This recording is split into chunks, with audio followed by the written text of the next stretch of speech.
Yurori de la Cruz. May isang gagamba, saksakan ng kulit.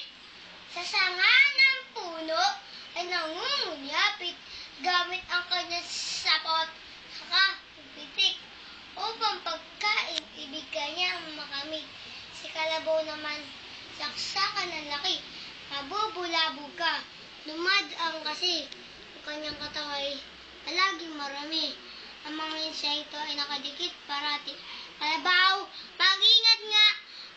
Ni gagamba, sa iyong paglalakad, magdahan-dahan ka. Insektong pagkain ko ay nabulabog na. Di ko na mahuli, ako ay gutom na. Ako'y patawarin, sagot ni Kalabaw.